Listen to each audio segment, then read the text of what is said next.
En las artes marciales mixtas, pocas cosas se comparan con la imagen de un peleador invicto compitiendo en el octágono. Y es que esa aura de invencibilidad y la extrema confianza que demuestran al pelear contrasta fuertemente con el gigantesco reto que enfrentan al subir al escenario más grande en el deporte. Pero mantener un récord intacto enfrentando constantemente al mejor talento del planeta es una tarea prácticamente imposible. Y aunque hay algunos que logran mantenerse invictos al más alto nivel, en la mayoría de los casos, la derrota los alcanza antes de que conquisten la gloria. Algunos la conocen en una pelea pareja demostrando un gran nivel, pero algunos otros pasan de parecer invencibles a parecer completos novatos a merced de un peleador superior. Y es justo de esos encuentros de los que hablaré el día de hoy. Encuentros en los que un peleador perdió el invicto de manera aplastante. Antes de continuar con el video, te invito a que dejes tu like. No te cuesta nada y al canal le ayuda muchísimo. Dicho esto, yo soy Mems, esto es Contra la Reja y estos son 10 peleadores invictos que fueron completamente dominados en la UFC.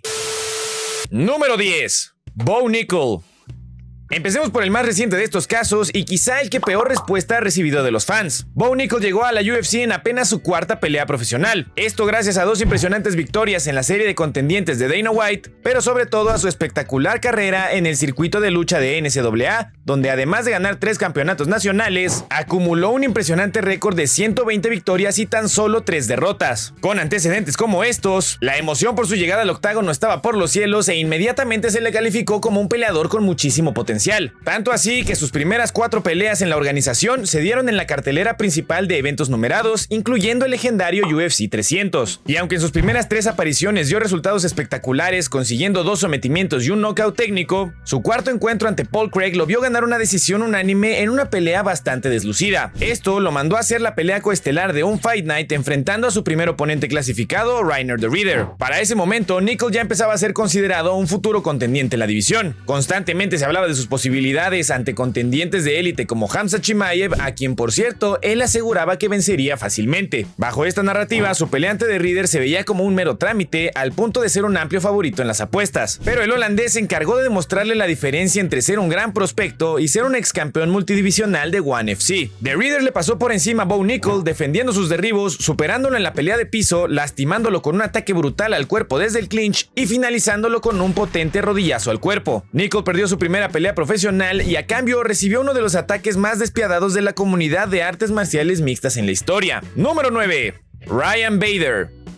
Luego de ganar la 8ª temporada de The Ultimate Fighter en 2008, Ryan Bader no tardó en ascender en la división de peso semicompleto. Bader acumuló 5 victorias al hilo, consiguiendo 2 knockouts y venciendo a Rogerio Nogueira, hermano gemelo de Minotauro. Así, con un récord invicto de 12 victorias y 0 derrotas, Ryan empezó a ser visto como un futuro contendiente al título. Lamentablemente para él, un tal Jon Jones también estaba haciendo mucho ruido en las 205 libras. Curiosamente, Jones también debutó en 2008 y en 6 peleas en la UFC había sido igual o más dominante que Bader. Claro, tenía una derrota por descalificación ante Matt Hamill, pero cualquiera que haya visto esa pelea sabe que Jones hubiera ganado de cualquier manera. En fin, el caso es que estos dos estaban subiendo como la espuma en la división y naturalmente terminaron enfrentándose. Pero lejos de una guerra entre dos futuros contendientes al título, vimos a Jones darle una clase de artes marciales mixtas al invicto Bader. Jones conectó el cuádruple de golpes que él, lo derribó a placer, defendió sus intentos de derribo y le dio su primera derrota profesional sometiéndolo con una guillotina en el segundo asalto. Jon terminó convirtiéndose en el mejor peleador de todos los tiempos y aunque Bader nunca peleó por el cinturón en la UFC, se convirtió en uno de los mejores peleadores en la historia de Bellator. Número 8.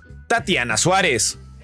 La campeona Zhang Weili es ampliamente reconocida como una de las mejores peleadoras de la historia. Protagonizó una de las peleas más espectaculares de todos los tiempos contra Joanna Jędrzejczyk, inició un segundo reinado como campeona aplastando a Carla Esparza y dominó a Yan Xiaonan y Amanda Lemos para defender su título. Pero aún con todos estos logros, llegó a su encuentro con Tatiana Suárez siendo la menos favorita en las apuestas. Y es que Suárez había hecho estragos en las 115 libras, pasándole por encima a una contendiente tras otra. Su imponente juego de derribos y espectacular control a ras de lona tuvieron tal impacto que algunos la empezaron a llamar la Khabib mujer. Bajo esta narrativa se esperaba que Suárez mantuviera su récord intacto con un desempeño dominante más sobre la campeona. Y sí, el desempeño fue absolutamente dominante, solo que no en su favor. El primer asalto nos dejó ver el porqué del apoyo a Suárez, quien rápidamente consiguió un derribo y controló la posición superior durante la mayoría del asalto. Pero cerca del final de los primeros 5 minutos, Weili invirtió la posición y en ese momento se acabó la pelea para la retadora. Tatiana no consiguió un solo derribo en los siguientes 4 asaltos y esto lo dejó a merced del golpeo superior de Zhang, quien no paraba de lastimarla con sus puños. Y para agregarle sal a la herida, la campeona no solo defendía los derribos de Suárez, Suárez, sino que al hacerlo quedaba por encima y continuaba lastimándola con golpeo a ras de lona. Eso, además de darse el lujo de conseguir su propio derribo sobre la maestra de lucha. Para el final del encuentro, Weili había conectado 232 golpes contra 63 de Suárez, había defendido 14 de 15 intentos de derribo y si no hubiera perdido el primer asalto, tal vez estaría mucho más arriba en esta lista. Número 7.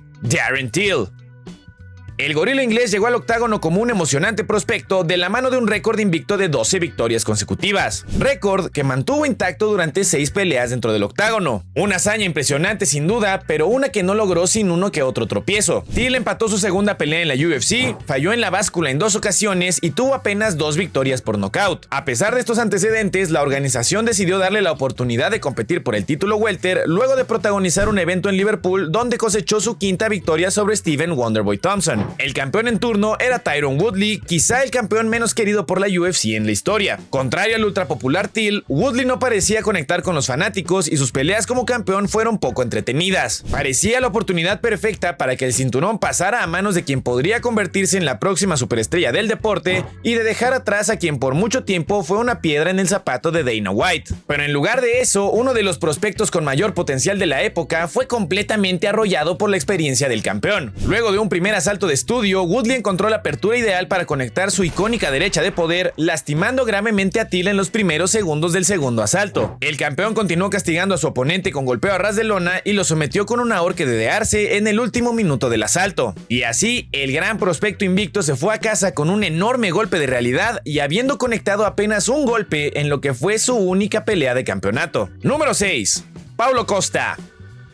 Luego de que su primer intento de entrar a la UFC fracasara al perder en los cuartos de final de la tercera temporada de The Ultimate Fighter Brasil, Paulo Costa regresó al circuito local para convertirse en el campeón invicto de peso medio de Jungle Fight, logro que le ganó la entrada al octágono en 2017. El brasileño no tardó en ganar popularidad gracias a un agresivo estilo de golpeo que se tradujo en 4 knockouts técnicos consecutivos sobre peleadores como Johnny Hendricks y Uriah Hall, victorias que capitalizó ganando una de las mejores peleas en la historia de la división con el soldado de Dios Joel Romero. Prácticamente a la par de Costa, el también invicto Israel Adesanya escaló la clasificación de las 185 libras para capturar el cinturón luego de su propia racha de desempeños impresionantes. Así que, con trayectorias tan similares, era inevitable que estos dos fenómenos invictos se enfrentaran, y qué mejor forma de hacerlo que con un cinturón en juego. Después de todo, luego de lo dominantes que habían sido ambos durante su paso por el octágono, parecía que eran el oponente perfecto para el otro. Con esto en mente, cuando por fin se agendó su pelea, se esperaba que fuera uno de los combates de campeonato más parejos de todos los tiempos, pero el resultado no pudo haber estado más lejos de esta narrativa, y es que Israel Adesanya neutralizó por completo al agresivo Costa, quien parecía haberse congelado frente al campeón. El brasileño no encontraba las aperturas para iniciar su ataque y poco a poco fue mermado por el kickboxing de élite de Adesanya. Para el segundo asalto, Costa recibió una patada a la cabeza seguida de un impecable contraataque del campeón que lo mandó al suelo. El brasileño fue finalizado con golpeo a ras de lona y desde entonces no hemos vuelto a ver al feroz contendiente que llegó invicto a su primera pelea de campeonato. Número 5. Rashad Evans. La primera década de los 2000 fue la época dorada de las 205 libras en la UFC. El talento concentrado en la división era impresionante y parecía que prácticamente cualquier contendiente tenía el potencial de convertirse en campeón. Uno de los que destacaron durante esta gran época fue Sugar Rashad Evans. Aparte de ganar la segunda temporada de The Ultimate Fighter en peso completo, Rashad mantuvo un récord invicto durante 14 peleas profesionales. Su mezcla de lucha de élite y dinámico poder noqueador lo llevaron a conquistar el cinturón de la UFC en un dominante desempeño que lo vio noquear a Forrest Griffin. Con su récord intacto y habiendo cosechado victorias sobre peleadores como Chuck Liddell, Michael Bisping y Stephan Bonnar, el futuro parecía brillante para Evans. Lamentablemente, ese futuro fue frustrado al poco tiempo por un peleador que llegó a revolucionar el juego. El dragón Lyoto Machida puso al mundo de las artes marciales mixtas de cabeza con su inusual estilo basado en el karate, estilo que lo mantuvo invicto durante sus primeras 6 apariciones en la UFC, ganándole la oportunidad de enfrentar a Evans por el cinturón. Y aunque hasta ese momento nadie había podido descifrar el enigma que representaba Machida, parecía que alguien con el nivel de lucha y el poder de Rashad tendría lo necesario para vencerlo. O eso se pensó hasta que estos dos entraron al octágono. Y es que Evans literalmente no pudo hacer nada frente a Lyoto. El entonces campeón pudo conectar apenas 5 golpes en 2 asaltos, no tuvo la oportunidad de buscar un solo derribo y fue derribado en 3 ocasiones por los puños del dragón. Así, Machida le puso fin a uno de los campeonatos más prometedores de la división y le arrebató el invicto al gran Rashad Evans. Número 4. Henry Cejudo. El inicio de la división de peso mosca en la UFC estuvo marcado por una pregunta que parecía no tener respuesta. ¿Quién puede detener a Demetrious Johnson? Mighty Mouse consiguió el cinturón en 2012 y no tardó en colocarse como una de las fuerzas más dominantes en el deporte, defendiendo su título 6 veces en sus primeros 3 años como campeón. Para 2016, Johnson había prácticamente limpiado la división, pasándole por encima a los mejores contendientes del planeta. Parecía que nadie iba a poder siquiera competir con el gran campeón, pero su siguiente oponente, Henry Cejudo, lucía muy prometedor. El medallista olímpico de oro en lucha había acumulado una racha de 4 victorias al hilo dentro del octágono y contaba con un récord de 10 victorias y 0 derrotas. Sin lugar a duda, un atleta del más alto calibre con el conjunto de habilidades necesarios para hacerle frente a Johnson. Y si bien su espectacular nivel de lucha le permitió llevar al campeón al suelo a pocos momentos de iniciado el primer asalto, Cejudo no tuvo nada más que ofrecer esa noche. Demetrious no tardó en ponerse de pie y desató una feroz secuencia de ataques desde el clinch sobre el medallista olímpico. Cejudo quedó completamente indefenso ante el ataque del campeón, quien eventualmente conectó un rodillazo a su rostro, lo puso en malas condiciones y finalizó el trabajo con un rodillazo más al cuerpo. Y aunque eventualmente Cejudo sí terminó siendo quien le puso fin al reinado de Mighty Mouse, su primer intento de conseguir el cinturón pasará a la historia como una de las victorias más aplastantes en una pelea de campeonato. Número 3. Daniel Cormier.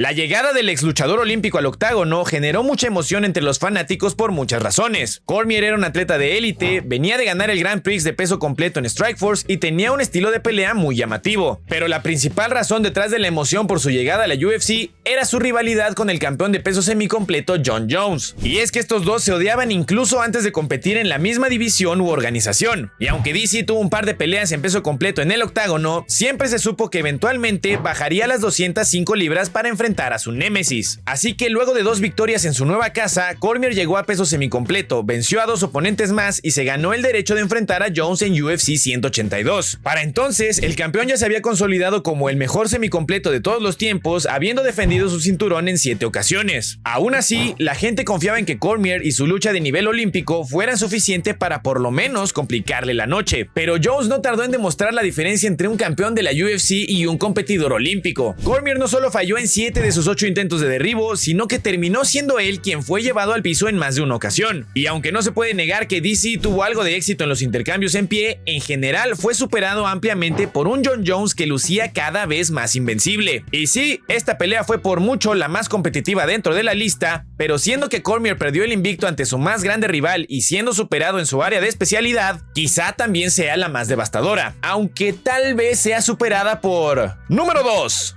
Ronda Rousey. Si hablamos de rachas dominantes de campeonato en el octágono, hay que hablar de Rowdy Ronda Rousey. La primera campeona en la historia de la UFC se convirtió rápidamente en la más grande superestrella del deporte, pasándole por encima a todas sus oponentes gracias a su espectacular técnica de judo. Bastaba con que sus brazos hicieran contacto con sus víctimas para lanzarlas al piso y someterlas con su patentada barra de brazo. Además, Ronda empezó a desarrollar un muy agresivo estilo de boxeo que resultó en un brutal knockout sobre Bethe Correia en la que fue su última defensa del cinturón. Para finales de 2015, parecía imposible que llegara una mujer que pudiera siquiera hacerle sombra a la gran Ronda Rousey. Y fue entonces que Holly Holm, Salón de la Fama y multicampeona de boxeo, apareció en la escena. Contrario a Rousey, los primeros desempeños de Holm en el octágono fueron bastante competitivos y no muy emocionantes. Esto, sumado a la aparente habilidad que Rousey había desarrollado con sus puños, hizo que prácticamente nadie le diera la menor oportunidad a Holm de conseguir la victoria a pesar de sus espectaculares antecedentes. Pero eso cambió rápidamente en cuanto empezó el encuentro. En cuestión de minutos, la arrolladora presencia de Ronda se desvaneció y en su lugar quedó una imagen de confusión en su rostro. Holm evadía todos los intentos de ataque de la campeona mientras contraatacaba con su boxeo superior. Ni los puños ni el judo olímpico de Rousey afectaban en lo más mínimo a una retadora que parecía preparada para cualquier escenario. Así, pasados unos cuantos segundos del segundo asalto, un preciso contraataque con un cruzado de izquierda conectó de lleno en el rostro de Ronda, dejándola en pésimas condiciones, y una patada a la cabeza terminó por sellar su primera derrota. Holly Holm se convirtió en la segunda campeona en la historia del peso gallo femenil y la leyenda de Ronda Rousey llegó a su fin de la manera más dramática posible. Número 1. Brian Ortega. Pocas cosas generan expectativas más grandes sobre un peleador que 7 finalizaciones consecutivas dentro del octágono, especialmente si ese peleador está invicto. Pues eso fue exactamente lo que Brian T-City Ortega consiguió al llegar a la UFC. De la mano de un cinturón negro en Jiu-Jitsu avalado por la legendaria familia Gracie y un muy agresivo estilo de golpeo, Ortega se convirtió en uno de los prospectos más emocionantes en las 145 libras. Y es que además de someter a cinturones negros como Renato Moicano y Cub Swanson, T-City noqueó a Clay Guida y Frankie Edgar, dos de los peleadores más resistentes en la historia del deporte. Con resultados tan impresionantes, Ortega se convirtió en el contendiente número 1 y muchos lo empezaron a ver como el futuro campeón. Pero para cumplir con las expectativas puestas sobre él, tuvo que enfrentar a Max Holloway. El hawaiano venía de conseguir 2 knockouts técnicos sobre el legendario José Aldo para iniciar su reinado sobre la división de peso pluma. Pero a pesar de los increíbles desempeños y de la amplia ventaja en experiencia de Holloway, las casas de apuestas tenían la pelea prácticamente empatada. Y es que en verdad el impacto que generó Ortega con su racha ganadora tenía a muchos asegurando que no solo ganaría, sino que lo haría ver sencillo. Pero Holloway sacó al mundo de su error de inmediato. Desde el primer asalto, el campeón desató un implacable ataque sobre Ortega, abrumándolo con un volumen de golpeo irreal. Inmediatamente quedó claro quién era el peleador superior en pie y para colmo, T-City no pudo hacer uso de su elevado juego de Jiu-Jitsu porque consiguió apenas 2 derribos en 11 intentos y Holloway no tardó nada en ponerse de pie en ambas ocasiones. Ortega demostró mucho corazón, pero con el paso de los asaltos, el volumen y la intensidad del ataque del hawaiano aumentaban más y más. Para el cuarto asalto, Brian era una sombra de sí mismo, limitándose a sobrevivir el feroz ataque de un Holloway que no paraba de conectar combinaciones sobre él. El castigo fue tal que el médico no le permitió salir al quinto asalto y Max Holloway defendió exitosamente su cinturón. Así que, habiendo absorbido la astronómica cantidad de 290 golpes significativos a lo largo de 20 minutos, esta es por mucho la paliza más brutal que un peleador invicto ha sufrido en su primera derrota. Y con esto llegamos al final del video, amigos. No cabe duda que ver a un peleador pasar de imparable a indefenso en cuestión de minutos es una de las imágenes más impactantes que se pueden ver dentro del octágono. Y si 2025 nos ha demostrado algo, es que estas caídas catastróficas pueden suceder en cualquier momento. Y es que nadie, absolutamente nadie, es invencible dentro del octágono. Pero bueno, mientras esperamos a conocer el destino de los peleadores que aún no conocen la derrota, cuéntame, ¿cuál de estos peleadores te sorprendió más que perdiera el invicto? ¿Quién será el siguiente en sufrir su primera derrota de esta manera? ¿Qué tan importante te parece tener un récord invicto dentro de las artes marciales mixtas? Déjame saber tu opinión aquí abajo en los comentarios. Como siempre, si te gustó este video y lo quieres apoyar, apachúrale machina al like para que YouTube nos eche la mano y se lo muestre a más gente. No olvides suscribirte y darle click a la campanita para que no te pierdas ninguno de los videos que estaré subiendo. Si quieres verlos antes que nadie y seguir apoyando este increíble proyecto, conviértete en rejero oficial con las membresías del canal. Y sin más por el momento, muchísimas gracias por haber llegado hasta acá. Yo soy Mems y nos vemos la próxima aquí en Contra la Reja.